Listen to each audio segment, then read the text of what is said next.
Hello everyone.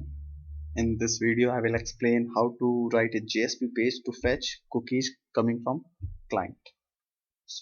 This is a very simple JSP page. Here we will write our code which will receive all the cookies coming from client side. So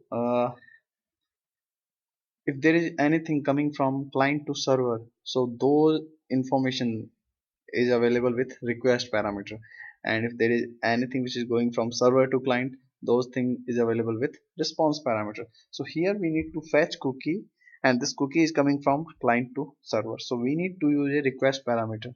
And in JSP there are implicit objects which are available. You can directly use them, no need to create them, like we are having request parameter, we are having response parameter. So there are some object like request, response. So here we will fetch all the cookies which are coming from client side, and client can send a number of cookies. So that's why when we fetch cookies, it will return an array of cookie. Here we will use a request parameter and we will call method get cookies. So this line will get all the cookies coming from client side, and those cookies will be stored in this array. And next what we will do, we will run a for loop. This loop will be running for the number of element stored in this array. This is actually a length property. It will return how many elements are stored in this array, and then we will increase it. And here we need to print some message to client. So if you want to send anything to client, we can directly use this out object. Now we will fetch value of this array one by one. Now with every cookie object there are methods available like get name, so it will return name of cookie,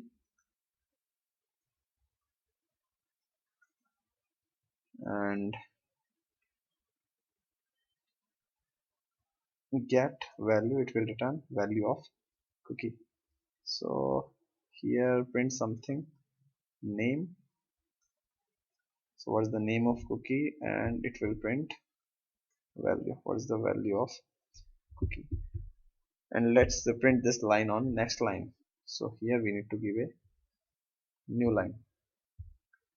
So this code is completed. I have saved this JSP with name my cookie. Now next thing I have to do, I have to place this file into Tomcat web apps directory. So in Tomcat web apps directory, you can create a new directory which will be considered a web application, or you can place your page in any of the available. So let's say I'm going for first. So I have copied my JSP page in first. Then you need to start your Tomcat server. In my case, my Tomcat server is already running. So I just open browser and I will write the URL. So name of directory where I have placed my JSP page is demo. Let me check it one more time. Oh, this is first, not demo. Sorry. First, then name of my JSP page. Okay, there is some error. Just wait, unable to compile class. Cannot be resolved. Just let me check.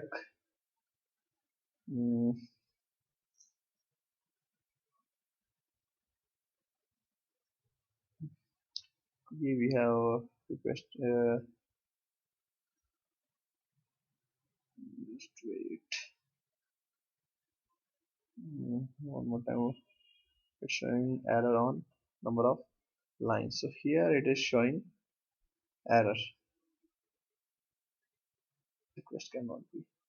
Okay, so the problem is we have written this wrong spelling. This is request. So I have again saved it, copy again, put it here. So now it's fine. So now we will run it.